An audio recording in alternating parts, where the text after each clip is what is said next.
آمدید ناظرین، السلام علیکم ورحمۃ اللہ وبرکاتہ۔ میں ہوں آپ کا میزبان سید عمار بابر۔ ایک بار پھر میری ہمسائیگی آپ کے ساتھ انشاءاللہ تعالی اس خوبصورت ماہ میں، وہ رحمتوں کا مہینہ، وہ برکتوں کا مہینہ جو مسلمانوں کے لیے نہ صرف نوتشہ حیات ہے بلکہ مسلمانوں کے لیے، عالم اسلام کے لیے خوشیوں کا باعث ہے، جس کی آمد کی خوشی کئی ماہ پہلے سے منائی جاتی ہے، اور مسلمان گھرانوں میں نہ صرف یہ تربیت دی جاتی ہے کہ ایک ایسا مہینہ آنے والا ہے، ایک ایسا مہمان آنے والا ہے جو نہ صرف ہمارے گھروں میں خوشیوں کا پیغام لے کر کے آئے گا، ہمارے لیے رحمتیں لے کر کے آئے گا، برکتیں لے کر کے آئے گا، ہمارے لیے دنیا میں عمل کی راہ کو ہموار کرنے کے لیے آئے گا، نہ صرف بلکہ آخرت کے معاملات کو بھی ہمارے بہتری کی طرف لے جانے کے لیے ایک ایسے مہینے کا انتظار ہم کئی ماہ پہلے سے کرتے ہیں، اور الحمدللہ آج وہ مہینہ اپنے پہلے روز کے ساتھ ہمارے ساتھ موجود ہے، اور ایک مہینے تک یہ خوبصورت، یہ مقدس، یہ قیمتی مہمان ہمارے ساتھ رہے گا۔ میں شکر گزار ہوں رب العزت کا کہ اللہ رب العزت نے مجھے اور آپ سب کو ایک بار پھر یہ مقدس مہینہ، میرے پیارے رسول صلی اللہ علیہ وآلہ وسلم کا وہ خوبصورت تحفہ جو آپ معراج شریف سے لے کر کے آئے تھے اپنی امت کے لیے، اور آپ نے فرمایا تھا کہ یہ ایک ایسا تحفہ آپ اپنی امت کو دے کر کے جا رہے ہیں جو اس سے پہلے کی کسی امت کو اس انداز میں میسر نہیں آیا، لیکن چونکہ یہ امت اس نبی کی امت ہے جو اس کائنات کے اصل وارث ہیں، جو کہ رحمت للعالمین ہے، کہ جن کو قرآن پاک میں تمام عالمین کے لیے رحمت بنا کر بھیجا، یہ لقب سے پکارا گیا کہ یہ مہینہ اس نبی کا مہینہ ہے، اور یہ مہینہ ان کی امت کے لیے آخرت کے لیے ایک منہ بولتا ثبوت ہے کہ جو اس مہینے کو پا لے گا یقیناً وہ آخرت کے معاملات میں دنیا میں بھی آگے نکلے گا، اور آخرت کے معاملات میں بھی وہ سر بلند رہے گا۔ میں تمام اہل وطن، اہل اسلام کو مبارکباد پیش کرتا ہوں کہ آپ نے رمضان مبارک کا ایک بار پھر رحمتوں کا مہینہ پا لیا۔ اللہ رب العزت سے دعا ہے کہ اس مہینے کی رحمتیں، برکتیں ہمیں سمیٹنے کی توفیق عطا فرمائے۔ میں شکر گزار ہوں میٹرو ون نیوز کا کہ جو ہر سال خوبصورت ٹرانسمیشن اس مذہبی مہینے میں سجاتے ہیں اور مجھ خاکسار کو یہاں پر موقع دیتے ہیں۔ راؤ کرامت صاحب جو اس پروگرام کے پروڈیوسر ہیں، ان کی بڑی کاوشیں، بڑی محنتیں ہیں جنہوں نے اس پروگرام کو سجایا، اور بڑی خوبصورتی سے، بڑے انعماق سے، بڑی ذمہ داری سے، بڑی دل جمعی سے اس پروگرام کو آگے لے کر کے چل رہے ہیں۔ یہ ایک گھنٹہ انشاءاللہ تعالی میں کوشش کروں گا کہ کچھ سیکھ کر کے یہاں سے جاؤں اور کچھ سکھا کر کے جاؤں۔ میرے ساتھ موجود ہوں گے خوبصورت شخصیات، جن میں عالم دین، جن میں تعلیم داں، علم سے متعلق شخصیات، اور زندگی کی ہر شعبے سے تعلق رکھنے والے لوگ ہمارے اس پروگرام میں اس ماہ کے آخر تک تشریف لاتے رہیں گے، اور اس پروگرام کی زینت بنیں گے، اور ہمارے نہ صرف اذہان کو منور کریں گے بلکہ ہماری علم میں اضافے کا باعث بنیں گے۔ میں چاہوں گا کہ اس موقع پر خوبصورت ثنا خان حضرات بھی یہاں پر موجود ہوں جو کہ ثنا خوانی سے اس ایوان کو سجائیں۔ آپ سب اس پروگرام کو انشاءاللہ اپنی محبتوں سے سرشار کریں گے، اپنی نظروں سے سیراب کریں گے۔ میرے ساتھ اس وقت موجود ہیں جناب علامہ یاسر صاحب، اور اب سے کچھ دیر بعد انشاءاللہ ہم ان سے گفتگو کریں گے۔ اس کے علاوہ میرے ساتھ موجود ہیں مفتی زاہد اسلم صاحب، وہ بھی انشاءاللہ تعالی علم و فضیلت کا ایک دریا ہیں، اور میں ان سے بھی رمضان المبارک کے حوالے سے گفتگو کرنے کی جسارت کروں گا۔ ہمارے ساتھ معروف ثنا خان سید آفتاب چشتی صاحب موجود ہیں جو کہ ثنا خوانی کے فرائض انجام دیں گے۔ آپ سب کو اس ایوان میں السلام علیکم ورحمۃ اللہ وبرکاتہ۔ جزاک اللہ آپ سب کی آمد کا۔ ناظرین کرام، رمضان المبارک وہ مہینہ ہے جو انسان اسے پا لیتا ہے، جسے یہ حاصل ہو جاتا ہے، یہ ایک اس کے لیے انعام ہے۔ میں یہ سمجھتا ہوں کہ اللہ رب العزت نے جب ہمیں یہ مہینہ عطا کر دیا ہے تو ہم پوری کوشش کریں کہ اس مہینے میں ہم کچھ حاصل کر لیں۔ کیا حاصل کر لیں؟ نبی کا قرب حاصل کر لیں، قرب الہی حاصل کر لیں، کیونکہ اللہ رب العزت نے یہ ایک موقع ہمیں دیا ہے۔ وہ رب کریم ہے، وہ عطا کرنے والا ہے، ہم خطا کرنے والے ہیں۔ خطا کرنا ہماری سرشت ہے، عطا کرنا اس کی سرشت ہے، وفا کرنا اس کی سرشت ہے، رحم کرنا اس کی سرشت ہے۔ اس امید کے ساتھ کہ یہ رمضان ہم نے پایا، ہم اس رمضان میں نیکی کریں گے، ہم اس رمضان میں اچھائی کریں گے، ہم اس رمضان میں عبادات کریں گے، ہم اس رمضان میں اللہ رب العزت کو منانے کی کوشش کریں گے، تو وہ رب ہمیں نوازے گا اور ہمارے معاملات کو آسان کرے گا اور ہمارے سامنے سے مشکلات کو حل کر دے گا، ہمارے سامنے سے مشکلات کو اس انداز میں ہٹا دے گا جیسے کبھی تھی ہی نہیں، اور ایسا ہی ہوتا ہے، یہ میرا تجربہ بھی ہے۔ تو ہم مزید گفتگو کے لیے آگے چلتے ہیں۔ میرے ساتھ علماء کرام موجود ہیں۔ مفتی زاہد اسلم صاحب، میں آپ کو اس پروگرام میں آمد پر خوش آمدید بھی کہتا ہوں، اور بلا تعطل میں رمضان المبارک کے آج جو آمد ہے اس حوالے سے چاہوں گا کہ آپ کچھ فرمائیے۔ بسم اللہ الرحمن الرحیم۔ بہت شکریہ، آپ نے پروگرام میں بلایا۔ یاد رکھیے یہ ماہ صیام، ماہ غفران، ماہ رمضان اپنے اندر بڑے بڑے پیغامات لے کر آیا ہے، اور اپنے اندر رحمتیں لے کر آیا ہے، اور اپنے اندر رفعتیں لے کر آیا ہے۔ اور ماہ صیام، ماہ رمضان، اس کے اندر دو پیغام ہیں امت محمد صلی اللہ تعالی علیہ وسلم کے لیے۔ ایک تو یہ ہے کہ روزہ، دوسرے نمبر پر ہے قیام کرنا۔ اور قرآن کریم کی سورت نمبر 2 ہے جس کا نام ہے سورۃ البقرہ، اس کی آیت نمبر 183، 84، 85 میں حکم ہوتا ہے کتب علیکم الصیام، اللہ اکبر، کہ تم پر روزے فرض کیے گئے جس طرح کہ تم سے پہلے لوگوں پر فرض کیے گئے، جس طرح سے تم اور پھر اس کے اندر یہ بتایا گیا ہے کہ جس بندے کو یہ مہینہ مل جائے اس کو چاہیے کہ فلیصمہ، وہ روزے رکھے۔ اللہ اکبر۔ اور یہ روزہ جو ہے قرآن کریم کے اندر جس کا تذکرہ ہے یہ بہت پرانی عبادت ہے۔ تفسیر خازن اس کی جلد نمبر 1 صفحہ نمبر 119 پہ لکھا گیا کہ یہ پہلے والی امتوں پر بھی فرض تھا مگر طریقہ مختلف تھا، اور اس ماہ صیام، ماہ غفران کی عظمت اور فضیلت کا اندازہ اس بات سے بھی لگایا جا سکتا ہے کہ صحابہ اکرام رضوان اللہ علیہم اجمعین اللہ کی بارگاہ میں ایک تمنا اور آرزو کرتے تھے۔ اللہ اکبر۔ وہ تمنا کیا تھی؟ محبوب کی جو اداؤں کو دیکھتے تو وہ اللہ کی بارگاہ میں تمنا کرتے کہ مالک یہ روزہ، یہ رمضان دراصل محبوب کی اداؤں کا نام ہے۔ تو کتاب کا نام ہے صحیح ابن حبان، اس کی جلد نمبر 3 صفحہ نمبر 190 پہ لکھا گیا ہے کہ صحابہ اکرام عرض کرتے کہ کاش کہ یہ پورا سال ہی رمضان مبارک کا مہینہ ہوتا، یعنی پورا سال رمضان ہوتا اور ہم اللہ کی بارگاہ میں عبادت کرتے، ہم روزے رکھتے، تو یعنی 6 مہینے ان کے خوشی میں گزر جاتے، 6 مہینے رمضان کی فرقت میں، جدائی میں گزر جاتے۔ اب جس ماہ مبارک کی اتنی اہمیت، اتنی فضیلت ہے، تو اس کے لیے ہمیں کیا کرنا ہوگا؟ قرآن نے توجہ دلائی۔ قرآن کہتا ہے کہ پہلے نمبر پر تو کتب علیکم الصیام، دوسرے نمبر پر یہ ہے کہ آپ نے قیام کرنا ہے، یبیتون لربہم سجدا وقیاما۔ کہیں پر قرآن کریم میں یا ایھا المزمل قم اللیل الا قلیلا، کہیں پر ہے واذکر اسم ربک وتبتل الیہ تبتیلا، واذکر اسم ربک بکرۃ واصیلا ومن اللیل فاسجد لہ وسبح لیلا طویلا۔ یہ قرآن کہہ رہا ہے۔ میں امت کو 2 چیزیں بتانا چاہتا ہوں۔ ایک تو یہ کہ روزہ بڑی اہم عبادت ہے، روزہ بڑی اہم عبادت ہے۔ دوسری بات یہ کہ روزے کے ساتھ جو لازم چیز ہے نا وہ ہے قیام، اور قیام کا مطلب یہ ہوتا ہے کہ رمضان مبارک کی ان پر رونق راتوں کے اندر تراویح ادا کرنا، ٹھیک ہے نا؟ قیام کا یہ مطلب ہے۔ میرے آقا کے حدیث پاک ہے، سرکار فرماتے ہیں کہ کل عمل ابن آدم لہ الا الصیام فانہ لی وانا اجزی بہ، حدیث قدسی ہے، بخاری شریف ہے، اس کی جلد نمبر 2 کتاب الصیام ہے، انٹرنیشنل حوالہ حدیث نمبر ہے 1805، اور یہی حدیث پاک مسلم شریف کی جلد نمبر 2 اور انٹرنیشنل حوالہ حدیث نمبر ہے 1151، اور یہی حدیث پاک نسائی شریف کے اندر موجود ہے، انٹرنیشنل حوالہ ہے 2216، اور یہی حدیث پاک سنن کبریٰ کے اندر موجود ہے، جلد نمبر 2 صفحہ نمبر 90، اور حدیث نمبر ہے 2525، اور مسند بازار کے اندر بھی حدیث پاک ہے۔ فرمایا کہ ابن آدم یعنی آدم علیہ السلام کے اولاد کا ہر عمل اس کے لیے ہے، رب فرماتے ہیں الا الصیام، مگر روزہ ایک ایسی عبادت ہے کہ فإنہ لی، وہ میرے لیے ہے اور میں خود اس کی جزا ہوں۔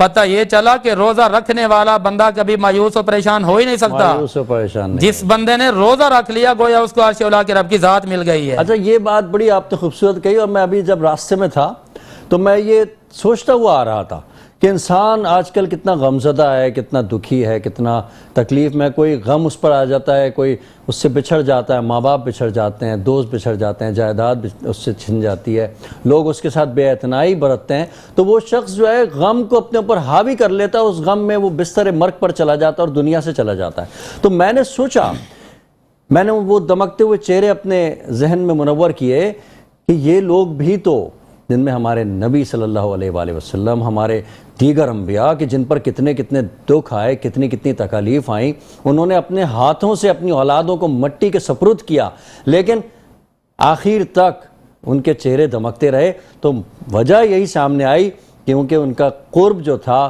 ان کی جو کنیکشن تھے اپنے رب سے مضبوط تھے، نماز روزے کی پابندی تھی، اور یہ وہ آپ نے بات کہی، میری دل کی بات چھین لی کہ جو روزہ رکھے گا، جو اللہ سے اپنے معاملات کو جوڑ لے گا، دنیا کا بڑے سے بڑا غم دکھ جو ہے اس کے دل سے مٹ جائے گا۔ بے شک بالکل، یہ ہماری پہلی ٹرانسمیشن بھی ہے دیکھنے والے ناظرین کو۔ میں اس لیے توجہ دلانا چاہتا ہوں کہ آج بڑا اہم دن ہے۔ ایک تو میں نے روزہ بتا دیا، دوسرے نمبر پہ میں نے قیام بتا دیا، اچھا تیسری لازمی چیز ہے نا، آج ہی سے اپنے اوپر لازم کر لیں۔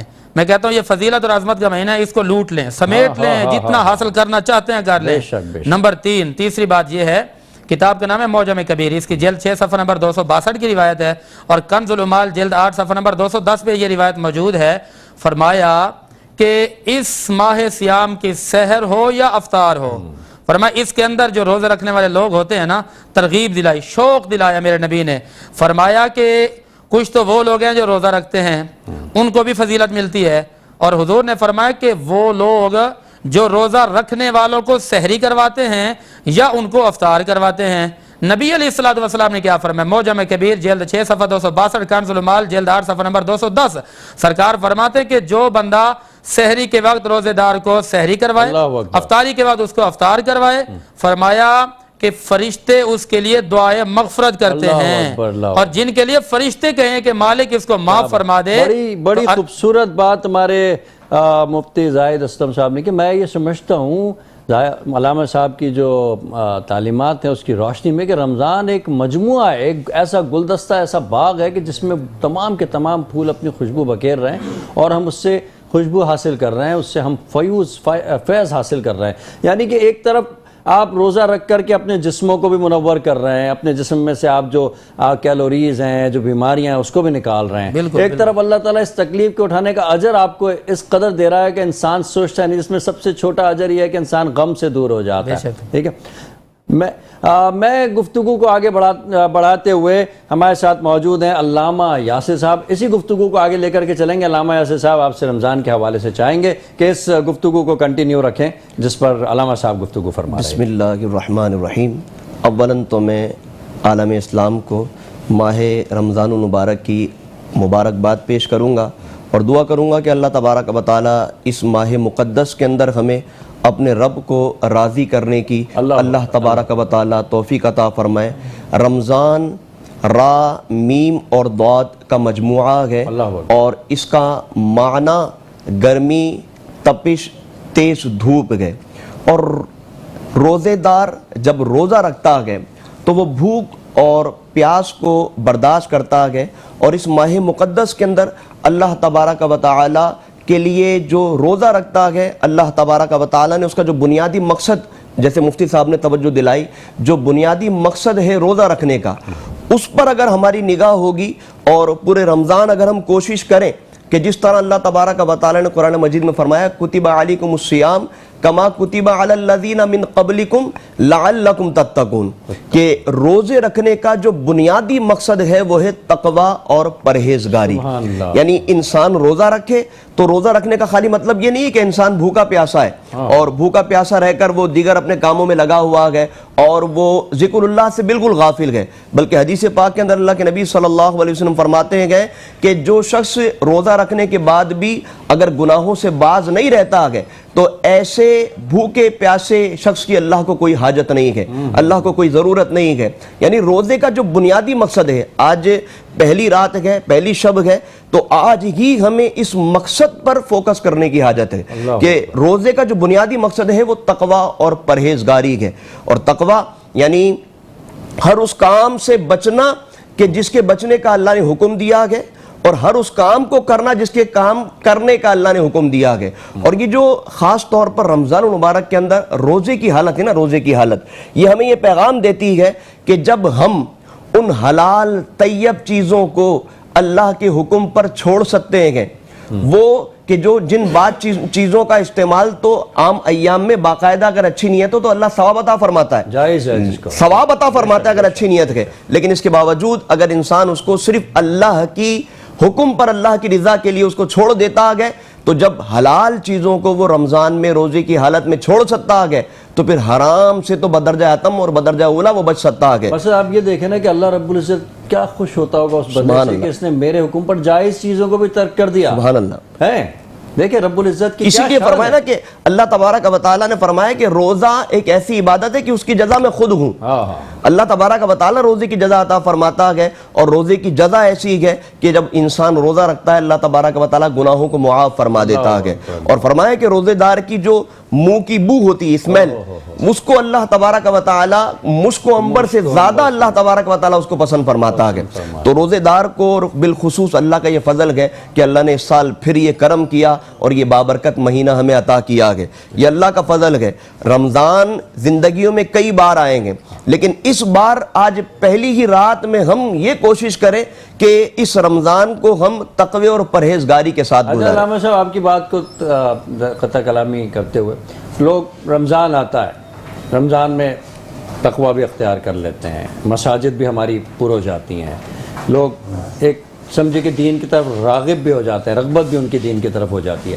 لیکن جیسے رمضان ختم ہوتے ہیں ہم دیکھتے ہیں کہ پھر وہی معاملہ کہ مسجدیں بھی خالی ہیں، پھر وہی معاملات کے ہمیں پھر جھوٹ، فریب، دغا. دیکھیں میں یہی آگے میں یہ پوچھنا چاہتا ہوں کہ کیا رب العزت پروردگار اتنا کریم بے شک ہے، تو کیا وہ اپنے بندے کے عمل پر، اس کے پچھلے غلطیاں اور آگے جو اس نے کرنی ہے اور درمیان میں جو رمضان اس نے بھیج دیا، کیا پروردگار اسے عطا کرنے کے لیے رحمتیں اس کو بھیجنے کے دینے کے لیے، یا اس کی پچھلی غلطیوں کو، اگلی غلطیوں کو پر کرنے کے لیے پروردگار نے یہ معاملات رمضان جیسی نعمت ہمیں دی ہے؟ آپ کی اس بات پر ایک حدیث پاک اللہ کے نبی صلی اللہ تعالیٰ علیہ وسلم نے ارشاد فرمایا، ترمذی شریف کی حدیث پاک، انہوں نے فرمایا کہ اس کی ناک خاک آلود ہو کہ جو رمضان کو پائے اور اپنی بخشش نہ کروا سکے. یعنی اس کا مطلب ہے کہ رمضان کا جو بنیادی مقصد ہے وہ اللہ تبارک و تعالیٰ اپنے بندوں کو معاف کرنا چاہتا ہے، اسی لیے تو اس نے رمضان کی نعمت عطا فرمائی ہے. اور فرمایا پہلی ہی شب کو اللہ تبارک و تعالیٰ 10 لاکھ گناہگاروں کو جہنم سے آزاد کر دیتا ہے. پھر ہر رات بخشش ہوتی ہے، اور جب 29ویں شب آتی ہے تو پورے رمضان کے برابر اللہ تبارک و تعالیٰ جہنم سے آزادی عطا فرماتا ہے. تو جو آپ کی بات کہ وہ جو یہ ماہ مقدس ہے یہ آیا اسی لیے ہے کہ انسان اپنی بخشش کروا سکے اللہ کی بارگاہ میں حاضر ہو کر. یہ جیسے علامہ صاحب نے توجہ دلائی کہ روزے کے ساتھ ساتھ تراویح بھی ہو، یعنی دن میں سیام اور رات میں قیام کر کے اللہ کو راضی کرے. تو بنیادی جو مقصد ہے اس رمضان کا اور رمضان کے آنے کا وہ اللہ تبارک و تعالیٰ سے بخشش طلب کرنا. آپ دیکھیں نا کہ کیا کشش ہے کہ رمضان کا چاند دکھتا نہیں ہے، اور جی تراویح کی محافل سجا رہے ہیں لوگ، اپنے گھروں میں کروا رہے ہیں، اپنے بچوں کو انہوں نے حافظ بنایا ہوا، وہ بچہ پڑھا رہے ہیں. یہ تو ایک میں کہتا ہوں جذبہ اللہ تعالیٰ نے ہماری سرشت میں بلڈ میں شامل کر دیا. الحمدللہ. تو یہ ماہ احسان ہے ہمارے رب کا الحمدللہ. یہ ماہ مقدس اسی لیے آیا ہے کہ ہم اس کی رحمتوں کو سمیٹ لیں. آج پہلی رات ہم اس گفتگو کو کر رہے ہیں تو اس کا مطلب یہ ہے کہ ابھی سے ہم اس پر اپنی کمر بستہ ہو جائیں اور جو بقیہ ایام ہیں اس کو اللہ کو راضی کرنے میں ہم گزار دیں. اور یہ بھی ہے کہ ہم پرہیزگاری کو، تقویٰ. دیکھیں روزہ جو ہے صرف بھوکا پیاسا رہنے کا نام نہیں ہے، بلکہ آنکھ کا بھی روزہ ہے کہ حرام سے محفوظ کریں، کان کا بھی روزہ ہے کہ حرام نہ سنیں. بعض احباب روزہ تو رکھتے ہیں لیکن دن بھر وہ گانے سن کر اور اپنے اس طرح دن کو گزار رہے ہیں. تو روزہ آنکھ کا بھی ہے، روزہ کان کا بھی ہے، اور روزہ جسم کے ہر اعضاء کا ہے. اور اس روزے کے ذریعے سے ہم تقوی کی پریکٹس اس مہینے میں اس انداز سے کریں کہ جس طرح آپ نے کہا کہ رمضان تو ہر سال آتا ہے اور ہم تقوی پرہیزگاری کرتے ہیں اس کے بعد چلا جاتا ہے. دراصل معاملہ یہ ہے کہ رمضان تو برکتیں لٹانے کے لیے آتا ہے، جب آتا ہے تو ہمارا جذبہ ہوتا ہے، اور پھر آہستہ آہستہ جب وہ جذبہ کم ہوتا ہے نا تو محرومیاں بڑھ جاتی ہیں. تو ہمیں اس جذبے کو برقرار رکھ کر اللہ کی بارگاہ میں ہمہ وقت حاضر رہنے کے لیے اس رمضان کے اندر خصوصی عبادت کا ایسا اہتمام ہو کہ جو ایسی پختہ اللہ کی بارگاہ میں عبادت ہو کہ جس کا تعلق رمضان کے بعد بھی قائم رہے، وہ ٹوٹے نہ. اچھا ایسا تو نہیں ہے کہ جی رمضان میں انسان نے برکتیں سمیٹنے کے لیے نماز بھی پڑھی، تراویح بھی پڑھی، روزے بھی رکھے، زکوٰۃ بھی دی، خیرات بھی دی، لیکن پھر چونکہ وہ دنیا کے معاملات میں بعد میں لگ گیا تو کہ ایسا تو نہیں ہے کہ اس نے جو رمضان میں نیکیاں کی تھی وہ ساری اس کی زائل ہو گئیں؟ دیکھیں زائل اس تو کا نہیں جواب ہوتی. میں علامہ صاحب سے بھی لینا چاہوں گا، آپ سے بھی لینا. دیکھیں نیکیاں زائل، وہ کچھ اعمال ایسے ہیں کہ جس کی وجہ سے نیکیاں زائل ہو جاتی ہیں، لیکن ویسے جو اللہ تبارک و تعالی اجر عطا فرماتا ہے وہ زائل نہیں ہوتا ہے. لیکن کچھ اعمال ایسے ہیں کہ جس کی وجہ سے اعمال حقارت ہو جاتے ہیں. ٹھیک ہے. اگر کوئی ایسے اعمال اختیار کرتا ہے تو وہ معاملہ الگ ہے، ورنہ اس کے برعکس معاملہ یہ ہے کہ ایک ہمارا ذہن بنا ہوا ہے کہ اصل میں اس میں ماحول کا بھی بہت بڑا اثر ہوتا ہے کہ رمضان میں ایک ماحول بھی کریٹ ہوتا ہے، ماحول بنتا ہے تو وہ ایک کو دیکھ کر دوسرا اور دوسرے کو دیکھ کر تیسرا اس ماحول کی طرف آتا ہے. اور جب رمضان کے بعد جیسے یہ ماحول ختم ہوتا ہے، مارکیٹ کی طرف ہمارا توجہ بڑھ جاتی ہے تو پھر ہم دین سے دور ہو جاتے ہیں. علامہ صاحب سے گفتگو کرتے ہیں، لیکن اس سے قبل میرے درمیان موجود ہیں ایک بہت ہی پیارے سے خوبصورت اور بڑی خوش الحانی سے سرکار حضور صلی اللہ علیہ وآلہ وسلم کی بارگاہ میں نذرانہ نعت پیش کرتے ہیں سید آفتاب قادری. میں گزارش کروں گا کہ اپنی خوبصورت آواز سے اس ایوان کو منور کریں. اللہم صلی علی سیدنا مولانا محمد وعلی آل سیدنا و مولانا محمد بارک وسلم وسلم علیہ. وہ شہر محبت جہاں مصطفیٰ ہے، وہی گھر بنانے کو جی چاہتا ہے. وہ شہر محبت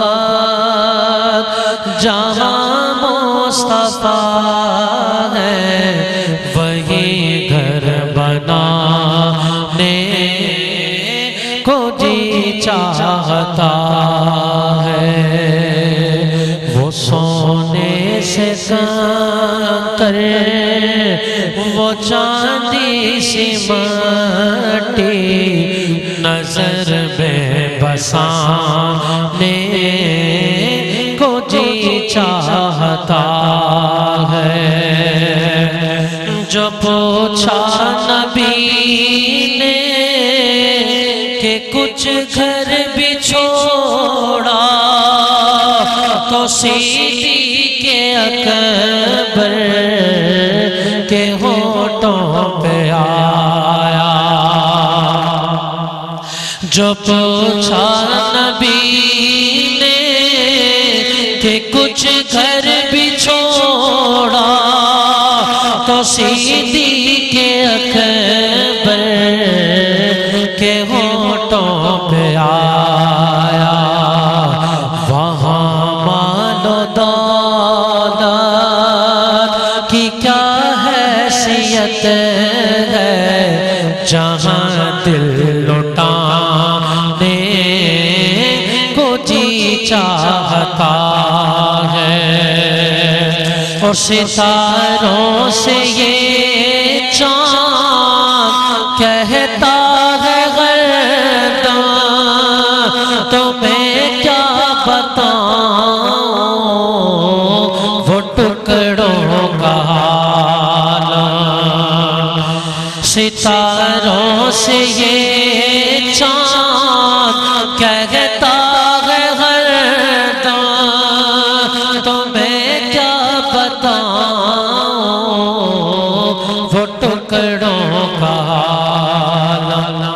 اشارے میں آقا کہ اتنا مزہ تھا کہ پھر ٹوٹ جانے کو جی چاہتا ہے. اور وہ ننھا سا صغر وہ ایڑی رگڑ کر یہی کہہ رہا تھا، وہ خیمے میں رو کر، اے بابا میں پانی کا پیاسا نہیں ہوں، میرا رن میں جانے کو جی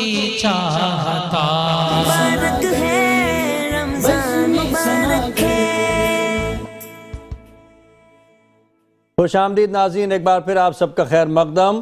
سیکھیں علم و عمل سے آپ کا میزبان سید عمار بابر ایک بار پھر حاضر خدمت. خوبصورت نعت ہم سن رہے تھے، آفتاب چشتی نعت پڑھ رہے تھے. میں اسی دوران ایک اور نعت خواں ہمیں جنہوں نے جوائن کیا، سمیر قادری صاحب، میں چاہوں گا کہ آمد رمضان سے متعلق کوئی کلام پیش کر کے ہماری قلوب کو منور فرمائیں. سمیر قادری.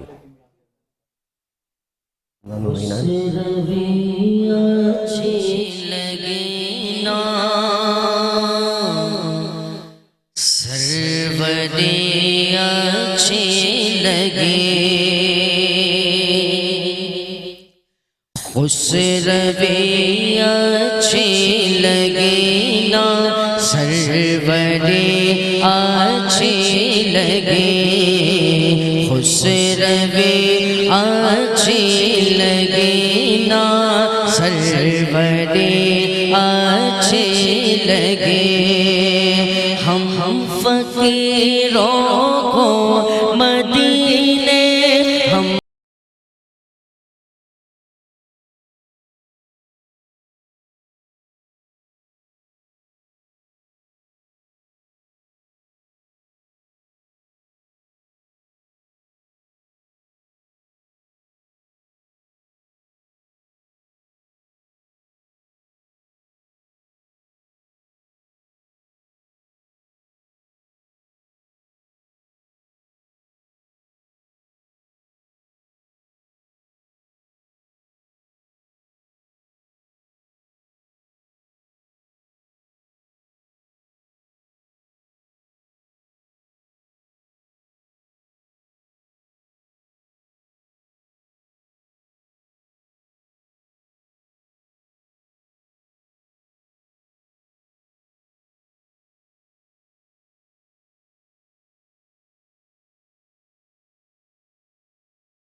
سروری اچھے لگے. سبحان اللہ. سمیر قادری نذرانہ عقیدت پیش کرنے کی سعادت حاصل کر رہے تھے. میں پڑھوں گا سید آفتاب چشتی صاحب کی جانب. سید آفتاب چشتی صاحب نعت خواں تو ہیں ہی ماشاءاللہ، لیکن ایک ویلفیئر، چھاؤں ویلفیئر کے نام سے اپنی خدمات سر انجام دے رہے ہیں. میں چاہوں گا کہ کچھ حوالہ دیجیے گا. الحمدللہ عمار بھائی، چھاؤں ویلفیئر کی جس طرح سے آپ نے بات کی، الحمدللہ کم و بیش 2017 سے جو ہے وہ میں اس کام کو لے کر چل رہا ہوں، اور اس میں مختلف شعبہ جات پر میں کام کر رہا ہوں. کوشش ہے کہ بڑھ چڑھ کر اور جس طرح سے لوگ کر رہے ہیں میں بھی کرتا رہوں. تو رمضان شریف میں ہمارا دسترخوان ہوتا ہے، یعنی کہ سحر اور افطار کے حوالے سے ٹھیک ہے ہمارا کام چل رہا ہے. ڈسپینسری ہے کچھ جن پر میں کام کر رہا ہوں، اور اس کے علاوہ بھی مطلب یہ کہ 17 سے اب تک کا جو ایک سفر ہے الحمدللہ جو ہے کچھ احباب ایسے ہیں جن کو باقاعدہ طور پر پتہ ہے. نعت خوانی کے حوالے سے بات کر رہا ہوں، ورنہ اکثریت کو نہیں پتہ کہ میں ایک ادارہ بھی رن کرتا ہوں کہ جس میں میں خدمت انسانیت پر کام جو میرا چل رہا ہے. آپ لوگوں کی دعاؤں سے چل رہا ہے الحمدللہ. اور آج پہلی بار بہت سارے لوگ ماشاءاللہ فیضیاب ہو رہے ہیں. آج پہلی مرتبہ سمجھ لیں کہ جیسے آپ نے تذکرہ اسے منظر عام پر آپ نے اس کو جی میں 2017 سے الحمدللہ کر رہا ہوں، اور دیگر ہماری راشن کی تقسیم ہے، میڈیکل سکیمز وغیرہ ہیں، اس طرح کے تمام کام میں دعا گوں کہ اللہ رب العزت آپ کو اس کار خیر میں مزید وسعتیں، برکتیں، رحمتیں اور قوتیں عطا فرمائے. آپ کا بہت بہت شکریہ آپ اس پروگرام میں تشریف لائے. سمیر قادری صاحب آپ کا بہت بہت شکریہ کہ آپ تشریف لائے. علامہ صاحب تشنگی رہ گئی، آپ کی گفتگو اتنی علمی تھی، یقین کیجئے کہ میں بہت کچھ سیکھ رہا تھا، اور میں امید کرتا ہوں، میں دعا کرتا ہوں اور ہوپ کرتا ہوں کہ انشاءاللہ فیوچر میں بھی آپ ہمارے پروگرام میں آئیں گے اور مجھے بہت کچھ سیکھنے کا موقع ملے گا. آپ کا بہت بہت شکریہ کہ آپ سب اس پروگرام میں تشریف لائے.